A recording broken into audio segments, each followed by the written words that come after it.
한일 정상회담을 계기로 양국 경제 관계에도 개선이 있을 것으로 기대되는데요. 일본이 2019년부터 시행해온 한국에 대한 반도체용 첨단 소재 수출 규제를 풀기로 했고요. 우리나라는 이 조치에 맞서서 제기했던 세계무역기구 WTO 제소를 취하하기로 했습니다. 진창수 세존연구소 일본 연구센터장 전화 연결해서 자세한 이야기 나눠보겠습니다. 센터장님, 안녕하세요. 네, 안녕하세요. 예, 반갑습니다. 네, 반갑습니다. 예, 예, 센터장님 어제 일본에 계셨었다고 들었어요. 네, 예, 지금은 한국이신가요? 네, 지금은 한국입니다. 아침에 왔어요. 아, 그러시군요. 네, 네. 어제 한일 정상회담 분위기는 어땠을까요? 그것도 궁금하네요. 일본의 현재 분위기는 대체적으로 일본의 국민들도 환영하는 분위기고, 일본의 특히 그 자민당의 우파들도 한일 관계를 개선해야 되겠다는 생각이 있어서, 이전보다는 그 비판적인 논조를 하는 그 매스컴이나 정치가들이 굉장히 줄어들었다, 이렇게 볼 수 있습니다. 그런 의미에서 전반적으로 일본의 기본적인 여론이나 정치권의 동향은 한일 관계가 좀 더 개선을 하는 분위기에 전부 동참해서 국제 관계 속에서 한일 양국이 협력을 해 나갔으면 좋겠다는 그런 분위기라고 볼 수 있습니다. 그렇군요. 그러면 어제 한일 정상회담을 계기로 나온 주요 핵심 내용들을 좀 여쭤보도록 할게요. 예, 그 수출 규제가 이 일이 처음 있게 됐던 것이 2019년이었으니까요. 예. 한일 간 이른바 무역 분쟁이라고도 할 수 있는 그 경색된 관계가 4년 만에 일단은 끝났다. 이렇게 봐도 좋을까요?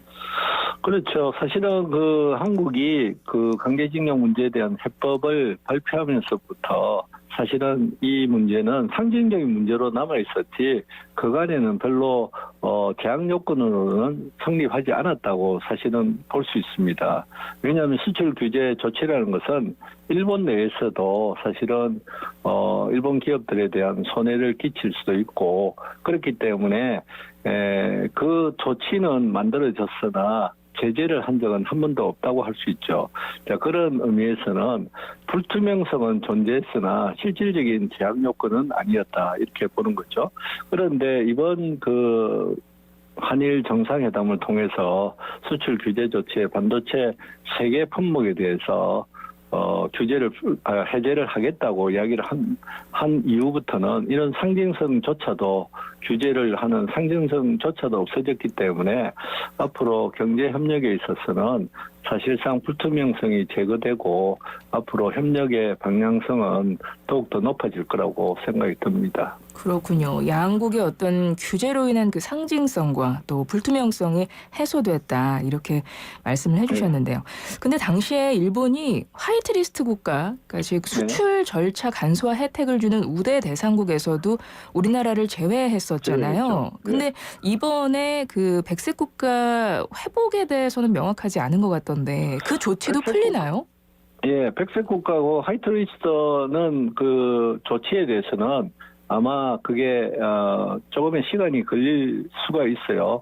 그렇지만은 조만간에 그것도 다 해제될 거라고 보고 왜냐하면 중국에 수출하거나 또는 우리가 그 안보 국가 북한이라는 이런 데 수출하는 것이 불투명하다고 해서 화이트리스트에서 제거를 했기 때문에 현재에 있어서는 한미일 안보 협력도 진행되고 있고 그리고 일본의 속내로서는 강제징용 해법에 대한 대항 조치였기 때문에 그런 의미에서는 화이트리스트를 할 이유가 일본도 없다고 할 수 있죠. 그래서 일단 먼저 가장 손쉽게 할 수 있는 반도체 세계 품목에 대해서는 해제를 하고 그리고 아마 조만간에 그 화이트리스트도 복귀할 거라고 생각이 듭니다. 그렇군요. 화이트리스트 국가의 그 원상 회복에 대해서도 양국이 합의한 건데 절차상 시간이 필요하다 이렇게 이해하면 될까요? 그렇죠. 그렇게 시간이 요하는 문제지 이게 제약 요건이 있거나 그런 것은 아니다고 볼 수 있습니다. 그렇군요. 그러면 일단 반도체, 디스플레이 업계는 이번 수출 규제 해제로 공급망 리스크가 줄어들 걸로 보이는데 경제적 효과는 어떻게 보십니까? 경제적 효과도 한국과 일본은 사실상 상호 의존이 심화된 국가이죠. 그러니까 우리가 이야기하는 소부장에 있어서는 부품이라든지 그다음에 소재 장치 부분에 있어서는 일본의 부품을 많이 수입을 해서 그 수입을 조립해서 한국도 여러 세계에 수출하는 국가이기도 하기도 하죠. 그런 의미에서는 한국이 수입을 의존하는 국가다 이렇게 보기보다는 사실은 상호의존을 통해서 부가가치를 가장 높일 수 있는 국가로서 일본과 지금까지 무역을 해왔다고 그렇게 볼 수 있습니다. 그런 의미에서는 현재에 있어서 여러 가지 규제 장치가 풀리면 풀릴수록 한일 양국의 경제 협력은 더욱더 확대될 가능성이 높고 그런 의미에서 한일 양국은 이제는 마음을 놓고 상호 의존의 심화가 더욱더 심화될 거라고 생각이 듭니다. 그렇군요. 근데 또 일각에서는 일본의 이 같은 수출 규제 해제가 한국 기업들에게 뭐 즉각적인 이익이 되지는 않을 걸로 분석하는 시각도 있더라고요. 아까도 네. 말씀하셨지만 한국의 입장에서는 일본이 우리나라한테 어떤 규제를 했다라는 어떤 상징적인 의미였었고 사실상의 그 규제로 인해서 오히려 일본 기업들이 더 불리한 측면이 있었다고 아까 말씀을 하셨잖아요. 네, 그렇죠. 그렇다면 이 같은 시각도 있을 것 같긴 하거든요. 이런 분석에 대해서, 이런 시각에 대해서는 어떻게 생각하세요? 아니 그러니까 일본과 한국은 서로가 사실은 그 상호 의존을 해서 부가가치를 높이는 국가이죠. 그래서 한쪽이 일방적으로 손해를 보거나 한쪽이 일방적으로 이익을 보는 그런 구조는 아니라고 보는 거죠. 왜냐하면 한국의 시각에서는 일본이 한국보다 더 많은 피해를 보겠다고 이렇게 말씀하시는 분들도 계시지만은 기본적으로 글로벌리즘의 상황 속에서는 누가 더 피해를 보고 누가 더 이익을 보기보다는 그것을 통해서 기회비용을 잃어버린다 이렇게 볼 수 있는 거예요. 상호의존을 통해서 부가가치가 높은 국가하고 사실은 무역을 하는 것이 굉장히 가격도 싸게 할 수 있고 경쟁력을 높이길 수 있는데 그걸 다른 국가를 찾아서 하면 그만큼 비용이 많이 들 수밖에 없는 거죠. 그거는 한국도 그렇고 일본도 마찬가지예요. 그런 의미에서 세계의 많은 국가 중에서 한일은 그런 의미에서 굉장히 서로가 경제 협력을 해서 부가가치를 높일 수 있는 국가였다라는 거죠. 그렇군요. 그런 의미에서 이런 조치들이 앞으로는 생길 가능성은 없고 그러면 뭐 한일은 앞으로 국제사회에서 무역으로 먹고 사는 국가이면서도 서로 잘 협력해서 많은 부가가치를 높일 수 있다 이렇게 보고 있습니다. 네. 그리고 우리나라의 무역 적자가 지난 3월 이후에 1년째 이어지고 있는데요. 수출은 감소하고 수입은 증가하기 때문이죠. 그중에서도 반도체 수출액이 매우 줄어든 것으로 알고 있거든요.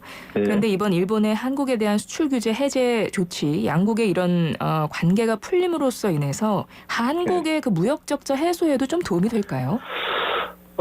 현재 있어서는 직접적으로 무역 적자에 도움이 준다 이렇게 말을 할 수는 없을 것 같아요. 왜냐하면 앞으로 어떤 경제 협력을 하고 한일이 경제적으로 어떻게 상호의존을 발전시키느냐에 따라서 사실은 한국의 그 수입도 줄어들고 수출이 더욱더 늘어나느냐를 가늠하기 때문에 현재로서는 뭐 이게 풀린다고 해서 그게 직접적으로 영향을 주지는 않을 거라고 봅니다만 그럼에도 불구하고 한일 양국이 지금까지 여러 가지 규제가 있었기 때문에 사실 투자를 한다든지 또는 그것을 협력을 해서 제3국에 수출을 한다든지 이런 것에 있어서는 정신적으로 또는 여러 가지 환경적인 요인이 제약 요건으로 등장을 했었다. 이런 것들이 풀리기 때문에 그런 의미에서는 경제협력이 더욱더 강화될 수 있고 투자도 더욱더 활성화될 수 있고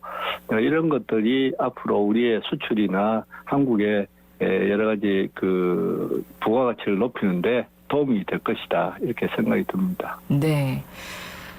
정부가 지난 15일에 비상경제민생회의를 열고요. 2026년까지 5년 동안 340조 원을 투자한다고 했습니다. 신규 국가 산단 포함해서 반도체 메가 클러스터 조성한다고 하던데요. 이런 정부의 투자와 맞물려서 우리 반도체 산업에 좀 활기가 돌 수 있을까요? 반도체 산업은 지금 스플라이 체인의 그런 그 중국과의 관계, 그리고 대만의 TMC 같은 대기업의 그런 동향, 이런 것들이 사실은 영향을 미치고 있죠. 그리고 미국이 중국을 어떻게 견제하고 그 속에서 한국과 중국의 관계를 어떻게 하느냐에 따라서 사실은 스플라이 체인이 바뀌기 때문에 사실은 국제관계가 굉장히 많은 영향을 주고 있다, 이렇게 생각이 듭니다. 그럼에도 불구하고 기술을 혁신하고, 그리고 이것을 통해서 기업이 좀 더 세계로 많은 시장을 활성화하기 위해서는 민관이 같이 협동할 수 있는 부분이 많다, 이렇게 생각이 들고, 그런 의미에서 정부의 여러 가지 계획이라든지 이런 것들은 민간에 도움을 줄 수 있도록 노력을 해야 된다, 이렇게 생각이 듭니다. 그렇군요.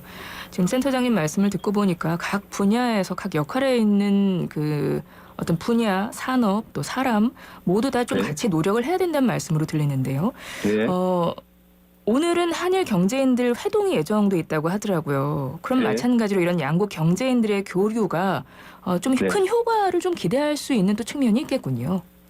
그러니까 지금은 강제징용 문제 때문에 사실은 경제적으로도 굉장히 위축되고 있는 상황이 있죠. 왜냐하면 정치 환경이 일본에 투자를 한다든지 한국에 투자를 했을 때 그 기업에 대해서 굉장히 나쁜 시선으로 바라보는 그런 시선들이 존재하고 있는 거죠.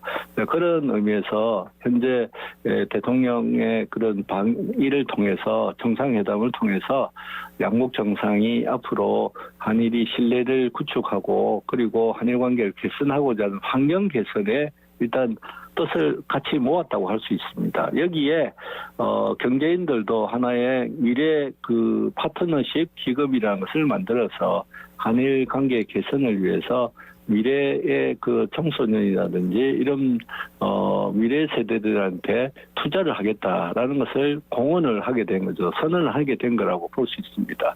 이렇게 되면 분위기가 이전보다는 훨씬 그 업이 돼서 경제적인 활성화에 여러 가지 도움이 될 것이다. 그리고 이게 미래 파트너십 그 기금이라는 것도 사실상 앞으로의 먹거리에 대해서도 한일이 협력하는 부분을 만들었다고 할 수 있는 거죠. 예를 들어서 에너지 문제라든지 환경 문제라든지 이런 부분에서도 굉장히 부가가치 높은 산업들이 있는데, 그것을 한일 양국이 같이 협력해서 미래를 만들어가자, 이라는 것을 이번 그 정상회담을 통해서 나타났기 때문에 여러 가지 시너지 효과가 있을 거라고 생각이 듭니다.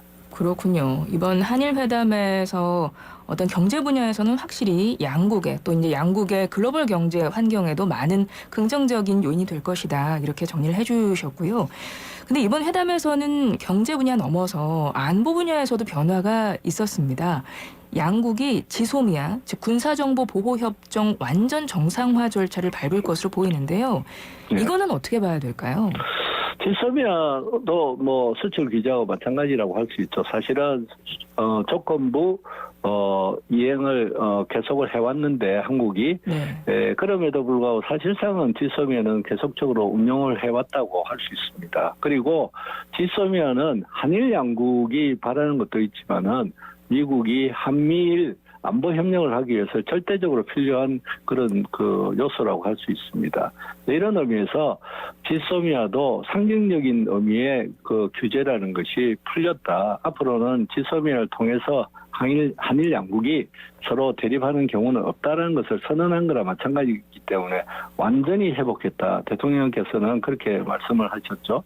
그런 의미에서 안보 분야의 협력은 한미일 협력을 통해서 더욱더 강화될 것이고, 그리고 북한에 대한 확대 억지 전략은 더욱더 강화될 거라고 생각이 듭니다. 네. 이번 한일 정상회담이 성사되게 된 그 계기에는 앞서 정부가 발표했던 강제동원 해법안 제3자 변제안이 좀 큰 영향을 미친 것 같습니다. 근데 이제 그 부분에서 좀 여쭤볼 게 있어서요. 지금 강제동원 피해자들 배상은 일본의 전범 기업이 아니라 한일 청구권 협정 관련해서 국내 수혜 기업 가운데 출연을 하고 있는 건데요. 포스코가 가장 먼저 40억 원을 납부를 했어요. 그리고 네. 나머지 기업 중에서는 또 40%만 변제금 출연을 검토하겠다. 뭐 이런 상황이라고 하던데 이 부분은 어떻게 보세요? 미안합니다. 기본적으로 그 강제징용 문제에 있어서는 한국 정부는 일관되게 1965년 기본조약에 의해서 포함되어 있다라고 생각을 해서 피해자에 대한 두 번의 보상 조치를 시행해 왔습니다. 그런데 이런 그 맥락에서 이번에는 민사소송이기 때문에 여기에 혜택을 보고 있는 혜택을 본 포스코라든지 뭐 도로공사라든지 여러 기업들이 강제징용 문제에 대해서 재단에 기금을 마련해서 그 기금을 통해서 한일 관계 개선에 도움을 주겠다 이런 생각을 갖고 있죠. 그런 의미에서는 앞으로 한국의 정부의 여러 가지 그 도움을 어느 정도 받아서 강제징용 그 지원 재단이 강제징용 문제에서 대법원 판결에서 성소한 분들을 나름대로 보상을 해주는 그런 프로세스가 지속될 거다 이렇게 생각하고 있습니다. 네. 근데 국내 기업이 일본 배상금을 대신 내는 게 맞느냐 하는 이 부분에서 우리 국민이 공감할 수 있을지 좀 의문이 있는 건 사실이고요. 또 네. 생존 피해자 3명 같은 경우에는 지금 반대를 하고 있는 상황이어서 기금이 이루어진다고 해도 좀 풀어야 할 부분은 많을 것으로 보이거든요. 이 네. 부분도 좀 한 말씀 부탁드릴게요. 그러니까 그 한국의 여론이라든지 한국의 그 일본에 대한 그 기본 생각은 이런 문제에 대해서는 전시 상태에 있어서의 그런 그 인권의 문제 관련되고 그렇기 때문에 불법에 관련된 여러 가지 강제 노동이었다 이렇게 생각하는 경향이 높죠 우리는. 네. 그런 의미에서는 일본 기업이 사죄를 해야 되고 그리고 여기에 충분한 배상도 해야 된다 이런 생각을 갖고 있는데 이제 우리의 기본 생각과 일본의 원칙론이 부딪히기 때문에 문제가 해결되지 않았던 거죠. 그리고 전반적으로 한일 관계 개선에도 영향을 줬기 때문에 피해자의 입장에서 보면 당연히 한국 정부가 나서서 이 문제를 해결하고 그리고 만족할 만한 답을 얻어야 되는데 현재에 있어서는 그렇지 못한 것도 현실이고 그렇다고 하더라도 이 문제에 대해서 피해자가 세 분이 공탁금에 대해서 재단이 이제 앞으로 돈을 주겠다는 것도 받지 않겠다고 하고 있는 입장이기 때문에 한국 정부는 이를 잘 설득을 해서 되도록이면 그분들을 설득을 하는 그런 그 여러 가지 감성적 조치가 필요하고 그것이 잘 안 될 경우에 있었어도 한국 정부는 무엇을 해야 되느냐면 특별법이라는 것을 만들어서 앞으로 식민지 시대에 여러 가지 불만이라든지 피해를 입은 분들에 대해서 보상을 할 수 있는 법적 체계를 만들어야 된다라고 저는 생각하고 있습니다. 예, 알겠습니다. 센터장님 오늘 말씀 감사합니다. 예, 수고하셨습니다. 예. 지금까지 진창수 세종연구소 일본연구센터장이었습니다.